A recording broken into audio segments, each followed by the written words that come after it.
Assalamualaikum warahmatullahi wabarakatuh. Sebelumnya, perkenalkan saya Nofriza dengan NIM 22002213. Di sini saya akan menjelaskan mengenai P3 perguruan tinggi.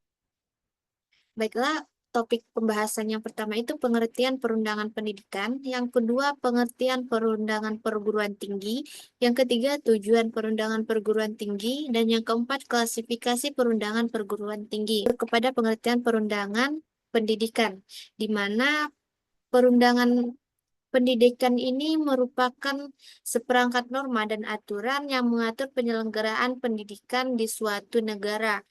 Hal ini mencakup hak dan kewajiban bagi peserta pendidik, dan penyelenggaraan pendidikan, serta standar dan kebijakan yang harus diikuti. Tujuan dari adanya perundangan pendidikan ini adalah untuk menciptakan sistem pendidikan yang efektif, efisien, dan berkualitas. Selanjutnya ada pengertian perundangan perguruan tinggi.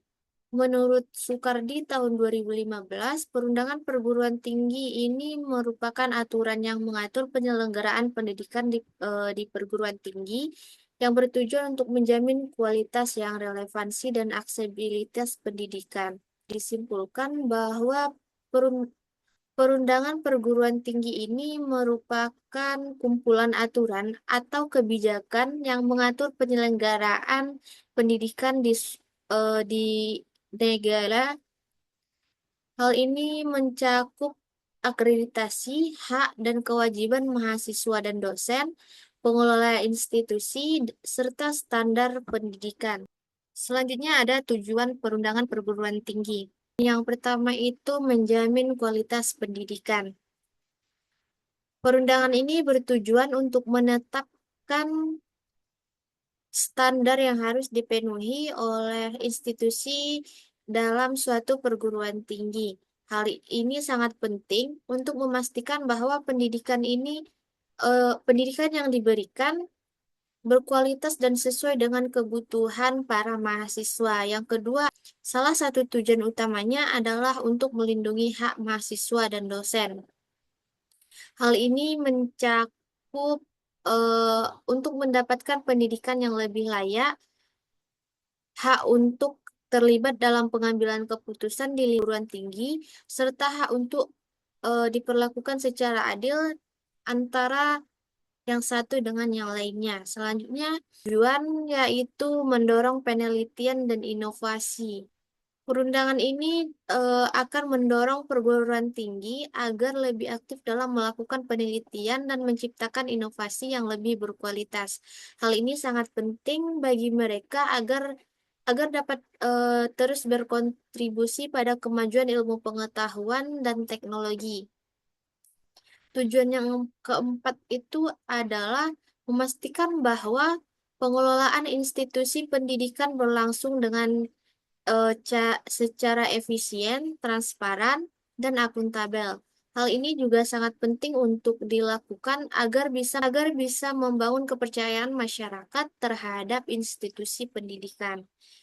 Jadi secara keseluruhannya perundangan perguruan tinggi ini sangat penting dan memiliki peran yang sangat vital dalam meningkatkan mutu pendidikan dan memastikan pengelolaan yang baik di lembaga perguruan tinggi tersebut.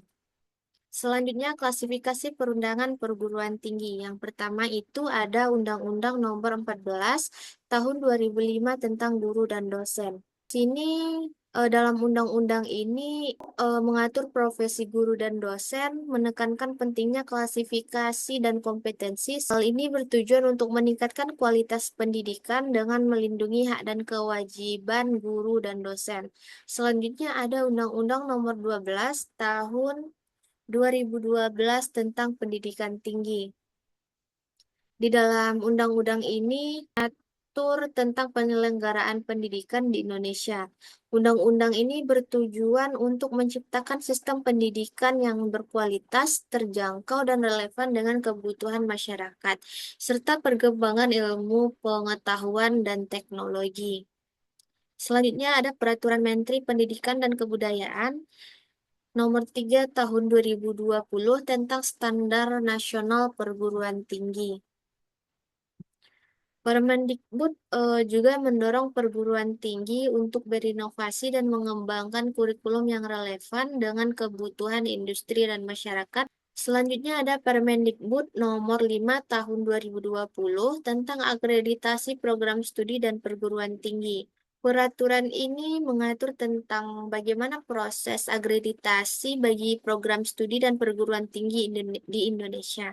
Tujuan dari perundangan ini adalah untuk memastikan bahwa semua kualitas pendidikan tinggi melalui mekanisme akreditasi yang sistematis dan transparan.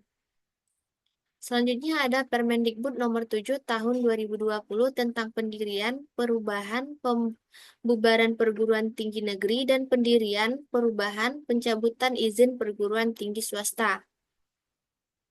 Tujuan dari Permendikbud ini adalah untuk memastikan bahwa proses pendirian dan pengelolaan perguruan tinggi dilakukan secara transparan dan akuntabel dan sesuai dengan standar yang ditetapkan oleh pemerintah.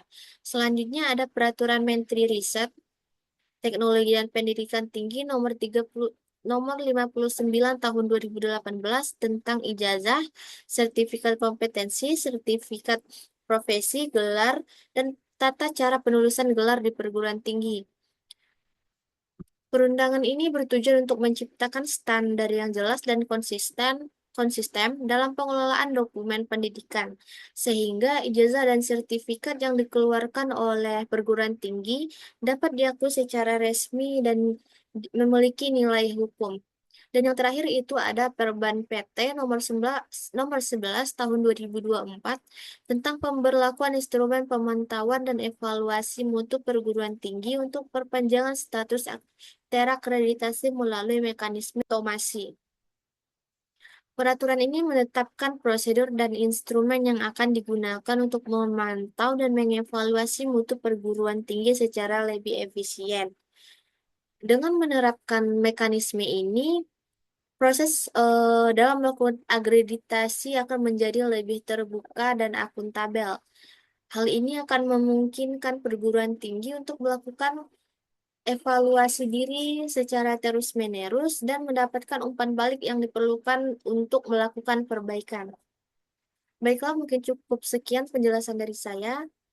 Kurang lebihnya saya mohon maaf. Assalamualaikum warahmatullahi wabarakatuh.